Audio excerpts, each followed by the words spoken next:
here we are. I'm Tom Osman, and this is Whatever Comes Next, the podcast where I explore the world of underground and independent music making. And on today's episode, I am talking with Monica Richards and Steve Willett of gothic rock band Strange Boutique, who have just recently released their first album in 31 years, Let the Lonely Heart Sing. And although Monica and Steve have been very active musically in the years between, and in fact the band did have a couple of reunions in the past decade. As I say, this is the first time that they've actually put out new studio material in over 3 decades. So I was fascinated to get into this story, and they were lovely to talk to. And also as well, I'm a big fan of the album. I think it's very beautiful, beguiling, mysterious record. And yeah, I've been enjoying it a lot. And so, as is always the case, when I'm enjoying listening to new music, I like the opportunity to get to talk to the people who made it. So we talk about that. We talk about some of the band's history, which also interweaves with Killing Joke. And I love any opportunity to talk about Killing Joke. We also get a chance to talk about Jarboe, who I recently interviewed for Ghost Cult magazine, another one of my heroes. Monica actually worked with Jarboe both on her solo record, one of her solo records, and on Jarboe's The Men album. So we got to talk a little bit about the history of the two of them together. And on a completely separate note, something I just wanted to mention. So I don't know if you really notice and pay attention to the different backgrounds, but sometimes when I'm recording these intros or episodes, I'm in Oxford visiting my mum. Sometimes when you see this very busy background, it means that I'm in Glasgow in my flat. And I came back here the other day, and just before I left, I got a package delivered to my mum's place of various records. And my mum said, "Oh, you seem to have a package of records." Oh, that's weird. I didn't order any records. And then I remembered I spoke with Matthew at Total Life Society Records, who very kindly and sweetly sent me a collection of records, including, but not limited to, this recently released record, Hawks Listen by Flowers Destroy, which just happens to include Norman Westberg in the band on guitars, previously of Swans, alongside Jarboe for a lot of that time. And also, just coincidentally, in terms of the podcast, Norman Westberg also part of the Wimbrels, and I interviewed Arid Evans from the Wimbrels just a few episodes ago. I've now forgotten which one. I think it might have been number 80. But if you're interested in a little bit more Norman Westberg related stories, you can go there. And and then also you can go back to what I think is episode, I want to say 37, for my interview with Maura Pond of Luna Honey, who apparently have some connection to Arid Evans and the Wimbrels, but I haven't quite unearthed what that connection is. But I like these little interconnected networks that are building up between different people that I speak to in and around the podcast. So yeah, again, thank you so much, Matthew, for the records and the CDs. I haven't had a chance to listen to them yet, but that will definitely be happening this week, and I'm looking forward to checking out all that music. If you would like to see what various music has come out on Total Life Society, you can go to realscatrecords.com, and you can follow links to see all the Total Life Society releases there. Going back to Strange Boutique, you can see the band playing live. So at the point of this interview and at the point of me releasing this episode, the band actually have yet to play any of the tracks from Let the Lonely Heart Sing live, but they will be doing so very soon. And I believe, in fact, July the 12th is going to be the first show. You can actually go to the band's website directly, which is strangeboutique.com.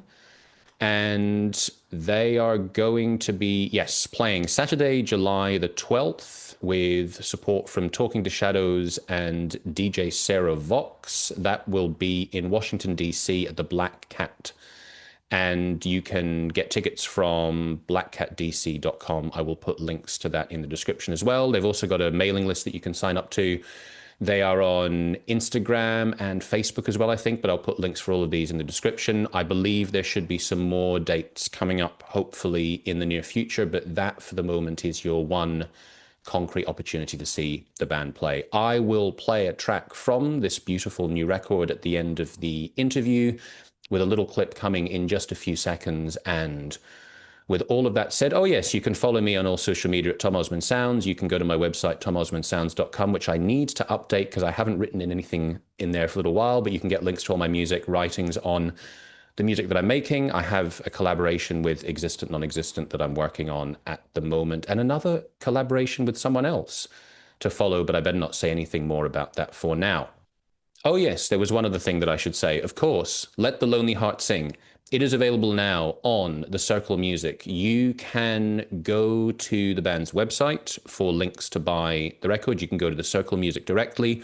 You can go to the band's Bandcamp. The album is available streaming. It's available to buy digitally. It's on CD. It's on vinyl. There are some beautiful limited edition color pressings available. I believe there are bundles that you can buy as well. I will put all of the links into the description. So without further ado, Monica Richards and Steve Willett of Strange Boutique.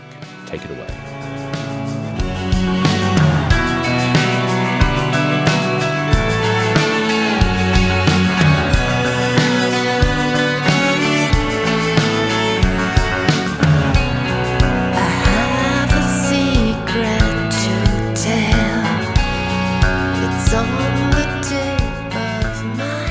So first of all, I wanted to say that I've been enjoying Let the Lonely Heart Sing very much. It's a very beautiful, beguiling record. And I feel like it's not just because of the imagery on the cover with the moon and the stars. Like, it feels like kind of nighttime moon music to me. Like, it has that kind of mysterious sort of dark without being like, not like horror dark, but just kind of, you know, sort of the darkness of the night and mystery and unexplained things that could happen. So beyond just the imagery of the cover, how much is that sort of something that you feel in the essence of the music? I think you're pretty spot on.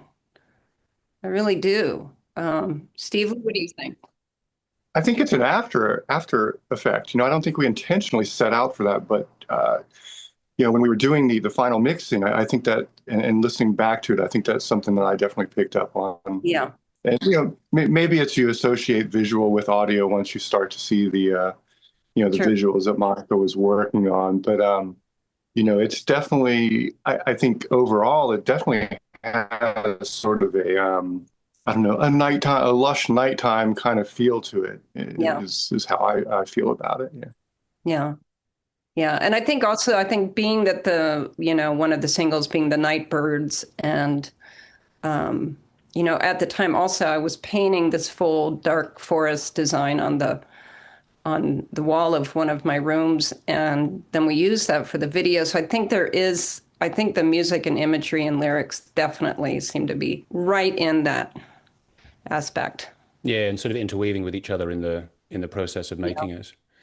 And I think for anyone that looks just sort of at the headline that this is your first album as Strange Boutique in 31 years, you're like, wow, that's a long time. And obviously I understand that, you've continued to make music in between, and I'm sure a lot has gone on in your lives. And I know as well that you had a couple of reunions.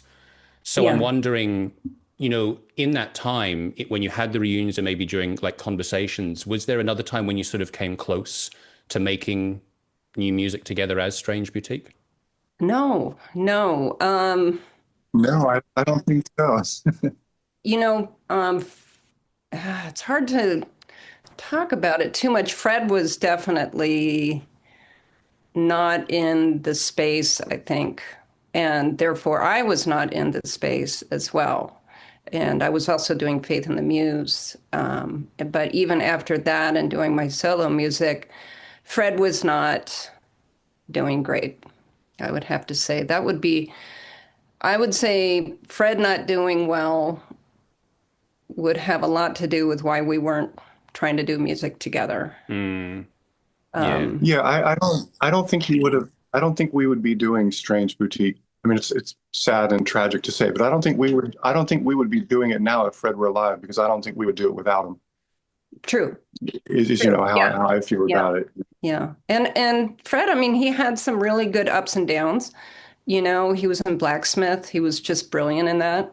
And then he was doing some solo stuff. And then he was doing like a jam. I think the last time he was doing music, as far as I remember, Steve, was he was kind of doing a jamming with musicians. I think this was around I think, 2013. yeah, I think that was a really loose kind of thing. I don't know that ever Those, took off, but I think that was like no. kind of a, hey, maybe I want to do some music again kind of thing. And Yeah. I don't think Yeah. it really took off. And I think he got kind of discouraged. And yeah, I mean, the last time I talked to Fred about doing music, he kind of told me that he thought he was done, Yeah. that he was quote unquote happy with what he'd put out there, and Yeah. was okay with leaving it as that. So and that was that was me, I guess, in somewhat of a way asking, would you ever be interested in doing Strange Boutique again? And I kind of knew he wasn't in a place, in a headspace and place, personally to do it, but I just wanted to ask, and I did, and he kind of just said, I'm not really looking to do it anymore. I've kind of done it, and happy with what I've left behind. So, yeah. So, I mean, I think at that point, I personally had taken it to mean that, Strange Boutique was done. Yeah. And it wasn't until he passed that Monica and I started talking about, and we didn't talk about doing Strange Boutique as in doing new music together. It was really initially just to, if nothing else, to sort of comfort ourselves and sort of honor him back Yeah. home. Exactly. Because he passed away in California, and he had just a lot of friends and a large community here in DC that wanted, that we knew would want to sort of celebrate his life. So that's why we did the reunion. But that obviously took on, a life of its own and sort of led us to where we are today. So Yeah. I went to DC because my husband was in Gray Matter. And so it was the Black Cat DC anniversary, and he was there to play with Gray Matter. So Steve and I just happened to, do you want to go out and talk about Fred, and you want to talk about everything? And it was that night when we were like, gosh, I would really love to do a show. How could we do that? What would that sound like? yeah. Yeah. Yeah. Well, I think initially when we first started talking, it was just going to be you and me, just, Yeah, acoustic. just doing something acoustic, really just getting Yeah. people in a room and Yeah. drinking, Um, Yeah. but that quickly morphed into because of course we wanted to involve Rand, our Yeah. drummer, Dennis being a close friend. I'd asked to sort of have it accompany us, so it was going to be, to play some keyboards and a little bit of guitar, and I was going to play guitar. Yeah. Very, very casual and informal, I think, is how we initially thought of it. But it sort of quickly morphed into, a full band show. And yeah, and here we are. Yeah. And once you got to that stage that you actually started working on what became the latest album, something I'm sort of curious about to think back, and obviously there's been various, you've had various different projects in between, but when you think about the Kindest Worlds that you made back in the sort of mid-90s, when you think about the experience of making that versus the experience of making the new record, I imagine lots of different things can change, like recording techniques, the atmosphere, the dynamics, the, just kind of the environment that you're in.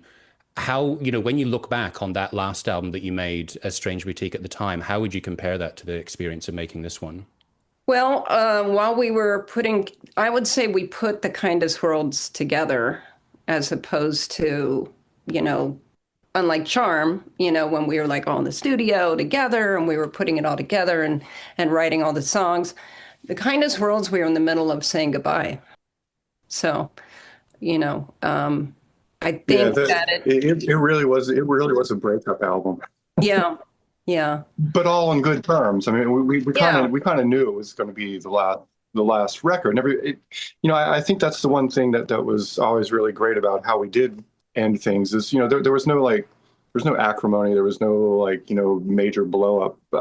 We all left on good terms, and in the decades between, the Kindest Worlds and getting back together, we all remained friends and we're on good terms. But the Kindest Worlds was really an odd record because, like Monica said, we kind of pieced that together. About half the record was stuff that we were doing live at the time, and the other half was there were songs that Monica and I had done as a sort of a side project called Sister Euphoria, So the sort of like the acoustic-y kind of pieces that are on that record, those were things that Monica and I had been doing on the side. And, we knew we wanted to do another record. We didn't have a whole album's worth of live material that we've been doing. So, we added those songs in. So some of those songs never got played live. Some of those songs Fred didn't play on. I know like Whippoorwill, Rand walked in and had never heard the song. And I said, here's what we've got. Here's the demo. I just need you to play this. And he Rand being the amazing drummer, he just sat down and played it in one or two takes, and that was it. But so that's a tough record to compare to how we made Let the Lonely Heart Sing. I think a better contrast would be Charm or even The Loved One, where we were in it deep, right? We were fully functioning. We were always playing shows. We were rehearsing and writing all the time. This record was really pieced together between 3 home studios, right? Monica, Dennis, and I each have a small home studio, and typically songs would, the seed or the genesis would start with a bass line, just some sort of a bass thing that I would put together and send out, and people would just sort of slowly add, slowly comment, hey, can we make this part longer? What if we did this? And it's just, song by song, week by week, it just sort of took shape. I think it took us a while to get used to writing in this format, as far as, Monica being in California and Dennis and I being here in DC. But once we found a rhythm and a process, it really just sort of, started to roll. Did you, like with Let the Lonely Heart Sing, were you playing live, like once you started writing these songs? Were you trying these out, or you actually, you put them all together and recorded them before you'd let audiences hear them? Well, yeah, none of these songs have been played live. Never, no. It will be in 2 weeks. Yeah, when we first started talking about doing something, I had a couple of drummers out here in my studio that I kind of worked with a few, just to test run, just to sort of see how things were going to work. And, so it's like, and I think that's part of how, why some of the songs have a very live feel, is because they were written with a live drummer, or they were written with a live drummer in mind, right? So we always knew that we would take these demos that we had been piecing together, and we would take them into a studio and have a live drummer play to them. There was never any talk about using, virtual drums or drum machines. Yeah. Steve had a vision of, we're going to put these demos together. Here's going to be a drum machine, but we're going to have a live drummer. And so they took the songs as they were written into the studio. So Magpie. Yeah, in Baltimore. Yeah. And so they actually then recorded live at that point. So it was write it this way, but actually recorded properly in the studio, except for me. Yeah. And talking about the vision of the record, I wanted to ask you as well about the string arrangements, because you got these beautiful string arrangements that come in on some of the tracks, like on Under the Surface, which I think are particularly elegant. Where in the writing process did that come in? Like, at what point did you figure you were going to have the strings on some of the tracks? I think the idea for that started with Undersurface, and that song had a really unusual sort of timeline, as sort of a writing arc. It was initially, it's really odd for us because I don't really do anything on keyboards at all, and we're kind of really firmly rooted in the idea of bass, drums, and guitar. That's just sort of how we operate. But I had been tinkering with it, and I had this really simple melody, and I sent that to Monica. She liked it, and Dennis kind of liked it, but wasn't really sold on it, and really wasn't sure what I was going for. And at the time, I didn't really know what I was going for or what it would be. I just knew that I liked the melody. It sounded like a classic 80s thing because it was drum machine and synth. Yeah, and it was almost sort of, immediately started singing on that. it was almost sort of like a very New Order kind of, a simple New Order-y kind of thing. Yeah. And then, when Dennis and I were talking about it, because I said, I don't, maybe I'll replace the synthesizer part with like an EBow or a guitar or a bass melody. And then at some point we were talking, I said, well, because I know Dennis, and I have to give Dennis credit. He fully scored the strings. He took all of that on and did a fantastic job. But I asked him, if he wanted to try scoring something for it, and eventually that score, I mean, it just turned out so fantastic that we really kind of wound up dropping almost 95. I mean, that initial melody really only appears in like the first 8 bars of the song, and then it's gone. It's all because the string arrangement really sort of took on a life, and gave the song this sort of other dimension that sometimes you don't know when you start writing a song where it's going to go. Sometimes you like. At least for me, sometimes I write something and I know exactly what it's going to sound like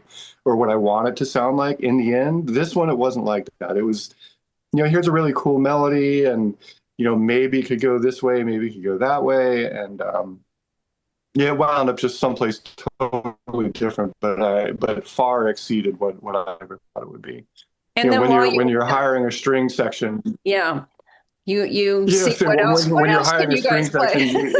section, yeah, right. How about this I mean, song? but that was again, when we started talking about hiring a string section to come in and play, as well, what else could we do strings on? So I think Dennis took that ball and ran with it and scored for Whistle and I Will for Come. Radium Kiss, and Yeah. then I mean, he actually brought in. I think that was one of the last things that we worked on was Whistle and I Will Come to You, and he brought that in, and he already had a string score for it, so adding strings to that was sort of a no-brainer. But yeah, I think the strings give the record, some of that sort of vibe and sort of feel that you mentioned earlier. I think the strings definitely add to that.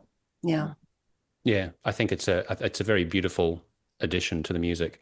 Now, I'm not gonna force you to cast your memory back too much to old history, but I'd want to ask you a couple of questions, sort of like leading into the birth of Strange Boutique and a couple of other little points on the way. But so for Monica, thinking back to the Madhouse times when you had the self-titled album in 1985, I'm curious to know, what do you sort of remember about being your peers at that time? Like, what music was around you that you were kind of like, this feels like my group?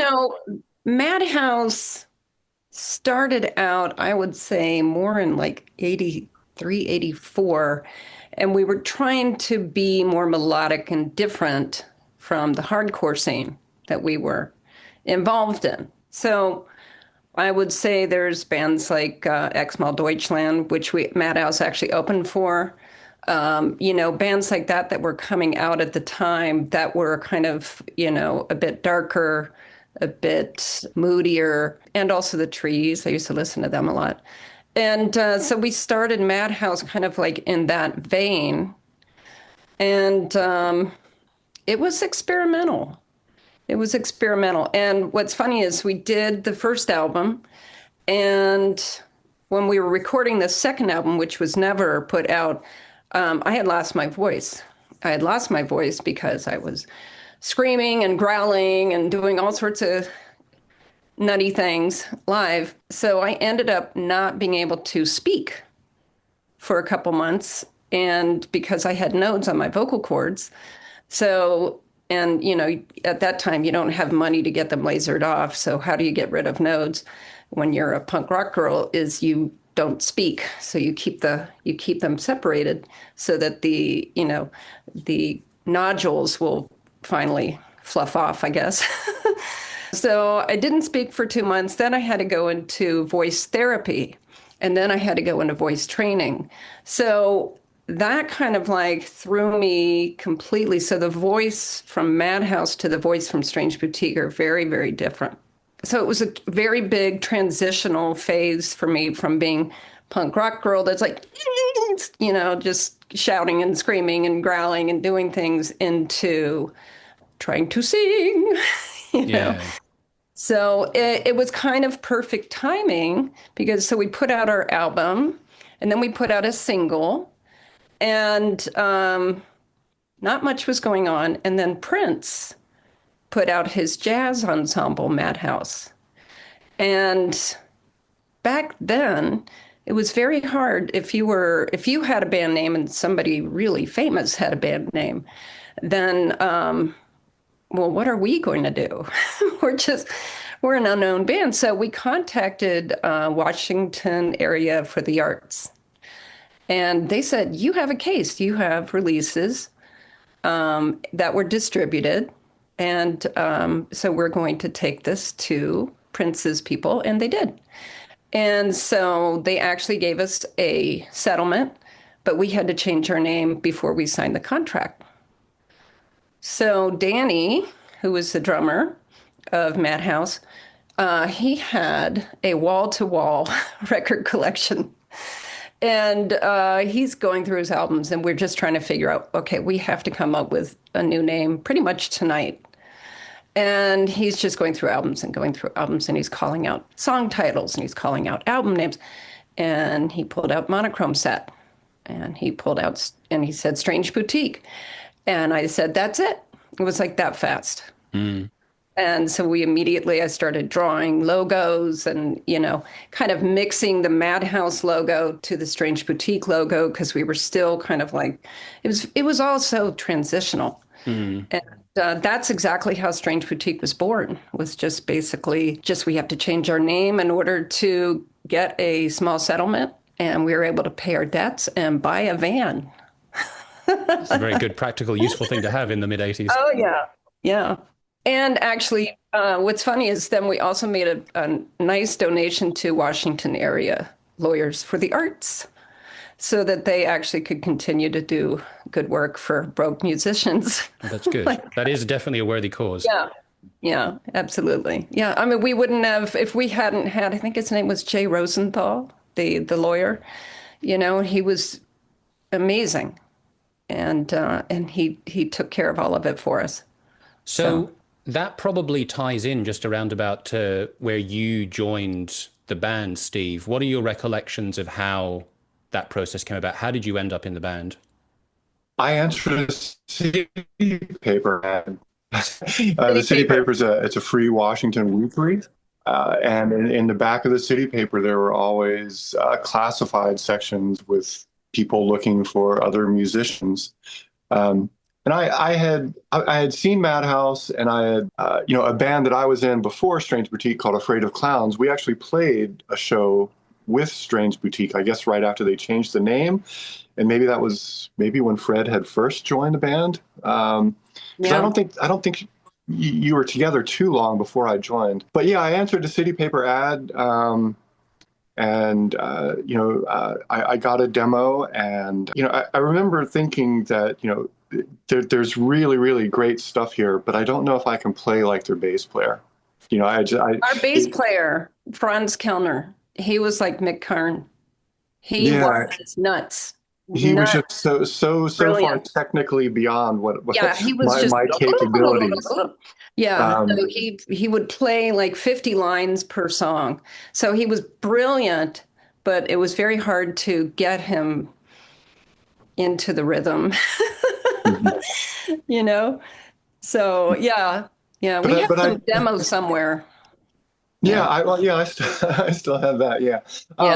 But I remember that the conversation was, well, you don't have to play like him. We just come try it out and see how it goes. And my recollection of that first get together was it was instant. I kind of felt like everything just sort of clicked right away. I think we only like older song that you guys had that we tried, and it was just because we didn't know what else to play. It was like Scar on Her Back, and I remember playing this really sort of like Cocteau Twinsy kind of bass line over top of it, and I remember seeing like because it was so different from Madhouse that it's just kind of and I was particularly like shocked that Fred had this look on his face like, oh wow, this is actually something different. This could be something.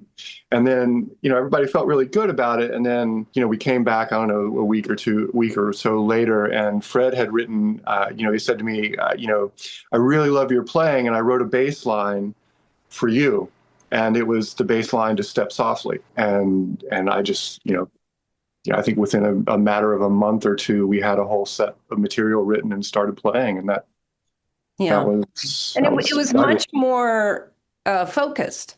The thing was between the end of Madhouse and the beginnings of Strange Boutique, I was in transition vocally. I didn't know my voice yet. I was like, I'm going to sing opera here, and I'm going to do 50 backup vocals, and I don't know what I'm doing. I'm trying to figure it out. So by the time Steve came, I think I had figured it out.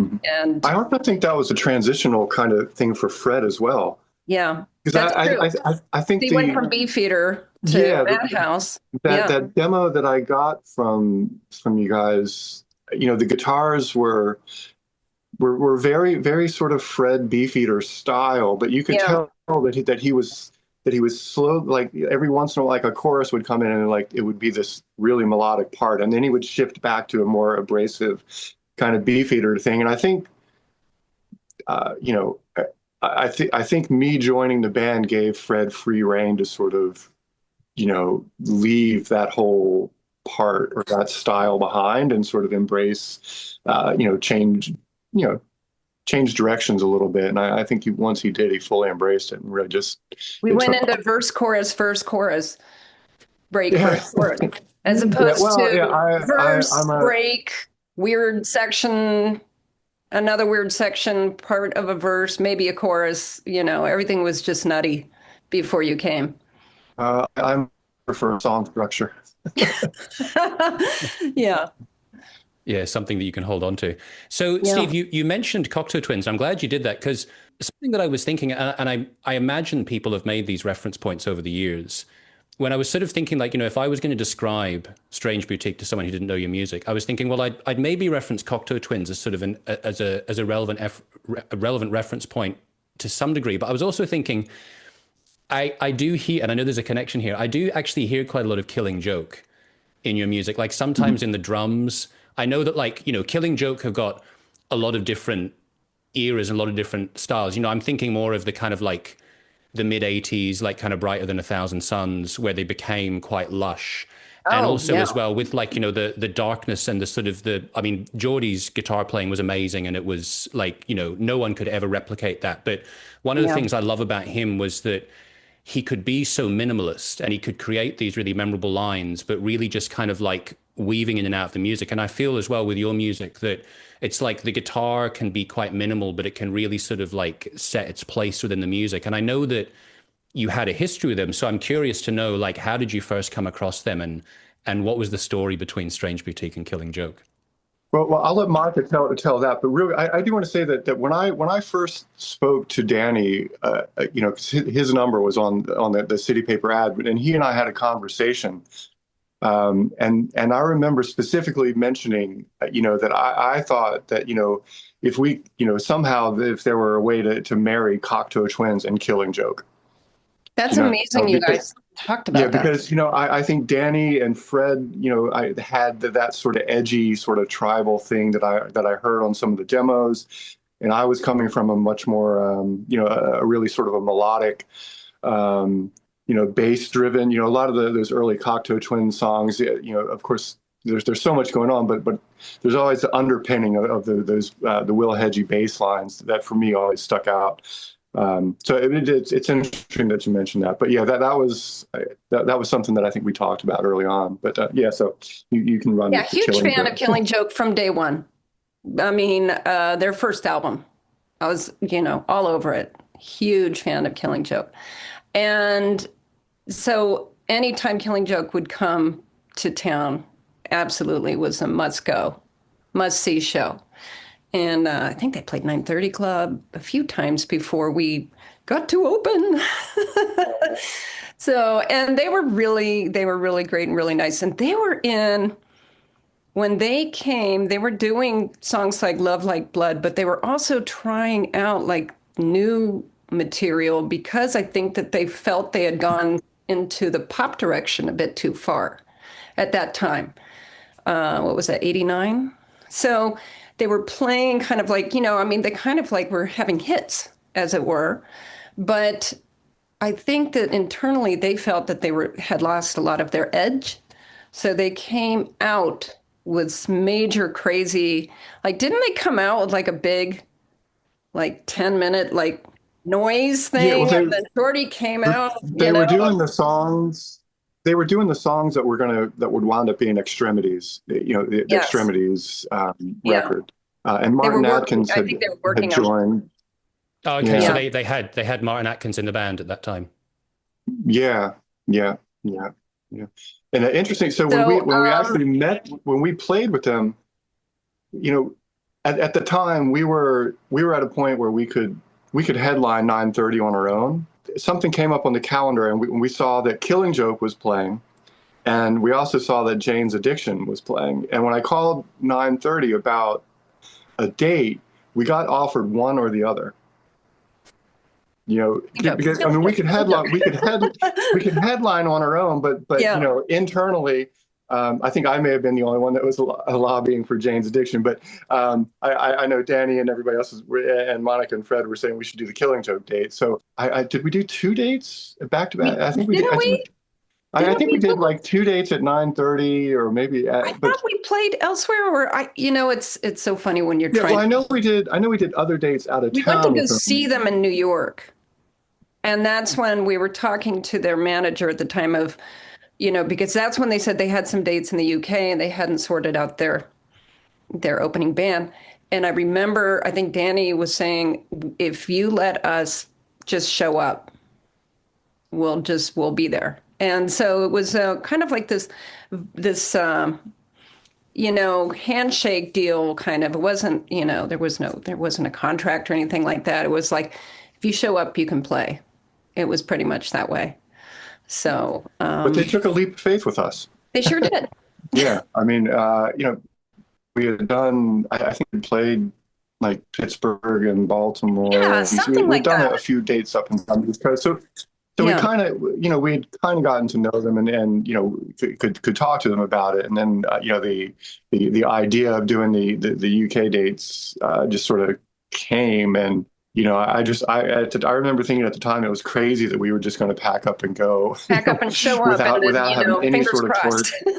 any sort of tour support or anything. But, Yeah. it was Killing Joke, right? And they were Yeah. all, somewhat heroes of ours. So, of course we just somehow made it happen.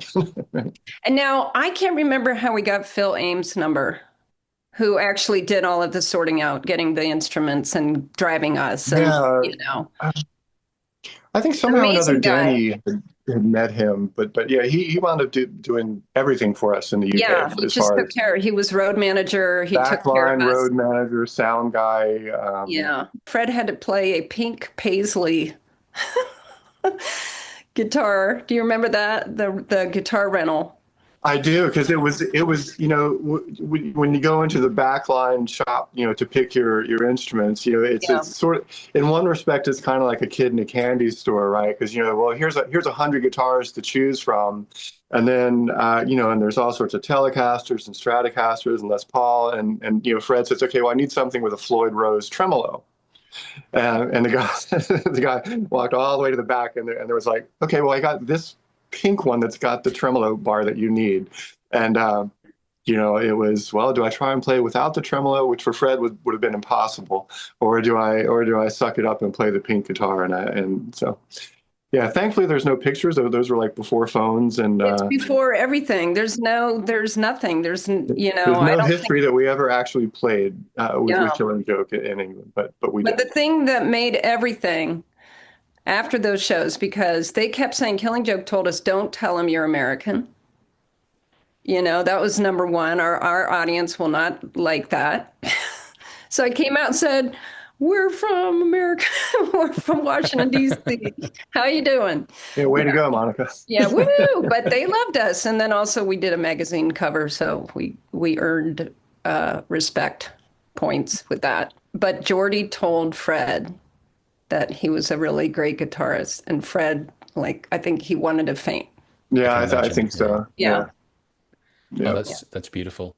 Yeah, it is funny. Like I find that way now, and it must be kind of hard to imagine for younger generations who've grown up in the internet age and don't know anything before it. Because I do find that sometimes it's like you can sort of fall into this hole of thinking if it's not on the internet, it doesn't exist. But of course, there's a Yeah. million things that never made their way onto the internet, and like magazines that never get uploaded onto the internet or whatever else, or like music shows, etc., etc. Jumping a bit ahead, Monica, I wanted to ask you about an incidental thing because you've worked with one of my absolute heroes, and I had the opportunity to interview her a few weeks ago, Jarboe. I think you were on Oh, the Men yeah. album. Can you tell me a little bit the story of how you ended up working with her? Well, how did we? It's Herb. So William from Faith in the Muse, he actually worked with her as well, and he went out to practice with her. But I'm trying to remember how it all came to be, and I don't have a memory of how I met Jarboe. Just suddenly she was in our lives, like she was over at the house and hanging out, and I'd say this was 2001. And I don't I don't recall It's all how we good. met. It's no worries. I'm sorry. It didn't occur to me to Yeah, ask to like mention that before, and then it popped. I was like, oh, I need to ask you about that. yeah, But I presume that yeah. like you were, I guess like you were a follower and a fan of her music, and I presume that she knew about you as well before. Something like that, absolutely. And I think she was doing her solo music. She was working on some new recordings, and she asked William if he would perform live with her. We constantly talked about, me doing something on her album, and she did a spoken word on Sedna on my first solo album. So we kind of just did I'll do this if you do that kind of thing. And, it was great. I mean, she is such an artist, and she lives and breathes it. So on my first solo album, she actually sent me this amazing costume that her mother wore, and she sent it to me to wear in the photos. So in one of the photos on that CD, it's actually this kind of it's definitely a costume from a play, and it's kind of like a cloak thing. And so I wore that. She also gave me this belt buckle, this lion belt buckle to wear too. So, yeah. And she was also going through this thing where she sent me a whole bunch of things, personal things of hers to use or keep. She didn't want to deal with it. A lot of old photos and things like that. And so I kept it all in a box for her. And then I'd say, so that was 2001. I'd say around 2014, I sent the box back to her. And she was so grateful because she was like, oh my gosh. So, you kind of go through those periods of life, and I kind of understood. I'm like, I will hold these for you. I am not going to throw them out, or, I'm going to hold these for you and keep them safe, and I will send them back to you. I didn't tell her at the time, but I just thought just going to hold these for her and send them back to her when I feel that she's ready to receive them again. So, Yeah, that's beautiful. yeah. Yeah. I wanted to ask you both a question, sort of drawing from the experiences you both have, not just with Strange Boutique, but with all the various different projects you've had over the years. Because I'm curious to get insight from artists about shows and booking tours. And I wonder how much the two of you individually or together have been actively involved in that side of things. Steve, man, Um, daddy. Yeah. yeah, I guess early on in the boutique era, I somehow or another I wound up taking that role. We've always done, I mean, virtually everything ourselves. We've never had a band manager, booking agent. I've just sort of, for better or worse, just sort of taken that. And I guess I don't know if it's because we don't trust people or just no one's interested in working with us. It was Yeah, different era. I mean, we're talking like 90s, early 90s. It was kind of like call up this bar because, well, Steve would plan out the tour. Sometimes we'd have another band with us. We'd have a couple bands and go down, yeah. down from, let's say, DC on all the way down to the Florida area or something like that. And so you would plot out, okay, how far do we need to go? What clubs or bars are in that town? And Johnson City, Tennessee. hmm Random spots, anywhere you And could fill in a date. random Yeah. spots. And so it wasn't like you didn't actually have would you look to see who they booked, or was it a matter of where they were? Well, yeah. I mean, I would, yeah. What I would do is, I would look at other bands' tour schedules, and I would grab, whatever clubs that they were playing at. make calls and send demos and piece together, short tours. We always did short tours, Their I work don't know, because we all work full long time. weekends or, maybe Yeah. a week at most. We never did like a full blown country, US tour. I will say, and I don't know the reason why, but I will say that it's actually been easier booking shows this time around. And I don't know why that is, but yeah, it's been easier. I don't know why that is, but Well, happy we're for it. now getting contacted, and we've had to turn down a few things. Yeah, yeah. So Being, and yeah. I think a lot of that's the internet, and perhaps some of the it's weird. The band has taken on a second life in the last few years, and it's weird to think that in a lot of respects the band is more quote unquote popular now, or at least we have a higher profile now than we did before. And I think some of that is I think we laid a lot of that groundwork through all of the van tours and the live shows back in the day. And then we had records that were out, and then I think all of the work that Monica did and her success and Faith and Views, I think that kept interest in the band going. Yeah, So then I would get questions all the time about Strange Boutique, yeah, where so it sort of played took on or this interviews. because we were no longer active, and because we were kind of like out of the public's view, but Monica was there. So I think it was easy for people to sort of like latch onto this other thing that Monica had done, and it sort of took on a life of its own. So that when we did start doing stuff again, I think there was an audience waiting. And for somehow, the name has just sort of stuck around. So, in some respects, I think I'd love to turn all of that over to a booking agent and just have someone do that. But at this point in our lives, I don't see us doing tours. So it's easier for us to just sort of handle the one-off things that we would want to do, and sort of take offers as they come. And if it's something that we can do, then we'll do it. And if not, we'll pass. I don't see us actively looking to do tours anymore. Yeah. And, having brought up the internet, and we touched on this before about, the changes when things got digitalized, you've obviously been in the music world since the 80s. And so you've been, before the digitization, you've been working through it. I'm wondering how you feel overall about the way in which, the whole streaming services topic has become such a big thing. A lot of people digesting the music through Spotify or whatever other platforms. How do you feel that, as a band that's sort of been, or as musicians who've been sort of working in the underground the whole way through, what are kind of like your overall thoughts about this change that we've gone through in the last couple of decades? A lot more global, absolutely. As opposed to being a local DC band where, you would have to print and press 1,000 of anything. So if you're going to do some vinyl, or if you're going to do a CD, you have to press 1,000. And 1,000 would take us how long to sell, Steve? Just doing Well, some don't sell shows. ourselves short. I mean, yeah, I think the more comparison is radio play versus streaming, right? And so Strange Boutique never got, you know, commercial radio No, airplay. We just got college. radio airplay on college radio stations, but we never got paid for any of that. And those numbers pale in comparison to the streaming numbers that we do now. So I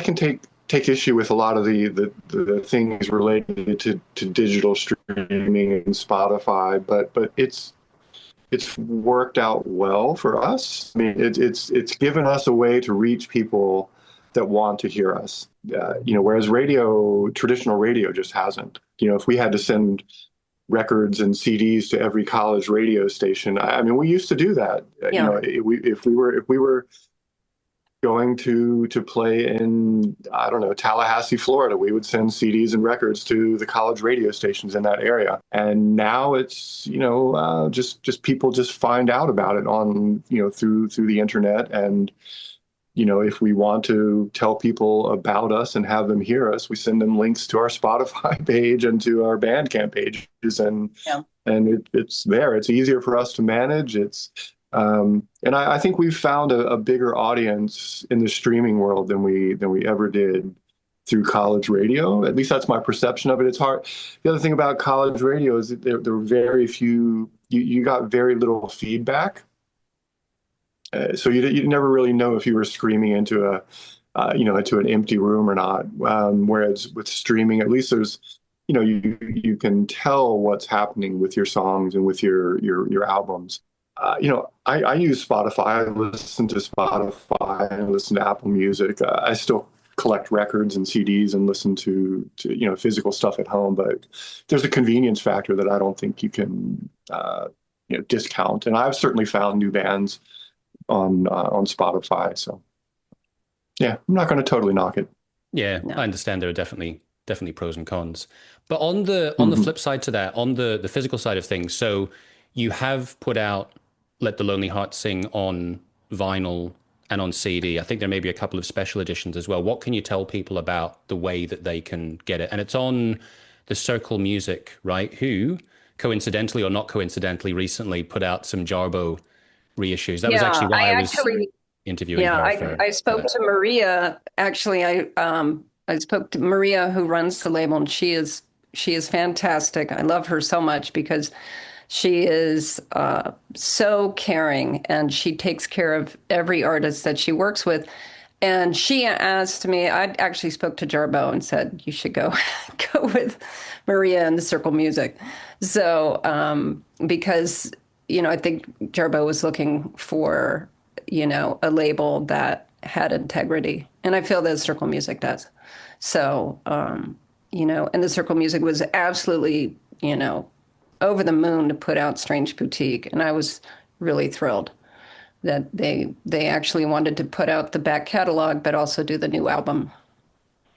So actually, people can go to the label and they can get all your records from them? Yes, if you're outside the US, absolutely, you can go to the Circle Music website, or I know she has distribution through Europe as well. But yeah, outside of the US, I think that's a perfect place to go because she has the vinyl and she has CDs. So. And so within the US, if people want to get hold of the album on different formats, they should go to your site on Bandcamp. Is that the place to go? I'd say Bandcamp or our website, Oh, actually. okay. And your website Yeah. will link through to the same store. Yeah, well, we have two different stores because, like we were saying with streaming, people have preferences. Some people really love Bandcamp, but some people may want to just buy from the website, or some people may just want to stream it. So, it's great to have all the options. Absolutely. And so thinking about the coming weeks, and you touched on it a little bit before, what's lined up in terms of live shows? So, July 12th, we have our first show together with the new songs as well as, a lot of the favorites. And that'll be at the Black Cat in Washington, D.C. We Yeah. tend to work in a very linear sort of fashion, right? And one milestone at a time, right? So, we're focused completely. It took us a while to finish Let the Lonely Heart Sing, and then once that was done, we turned our attention to doing a live show. So we're going to do this live show, and once this live show is done, we'll turn our attention to whatever's next. But we will have actually a couple special guests for the show. Yeah, we're going to have half of the Boutique Strings play with us. So we'll have Aaron and Zoe play violin and cello on a few songs. And then we have Talking to Shadows is going to be opening, and Sarah Vox, DJ. So it's going to be a great night. I'm really looking forward to it. Excellent. Well, yeah, like I said at the beginning, I'm a big fan of the album. I think it's a real beautiful return for the band. And yeah, I hope you get a great reception and that you have a great experience playing this music live when you do return to the stage together. So, Monica and Steve, thank you so much for your time. Well, thank you so much for having us. Yes, thank you. This was great. Thank you. I appreciate it.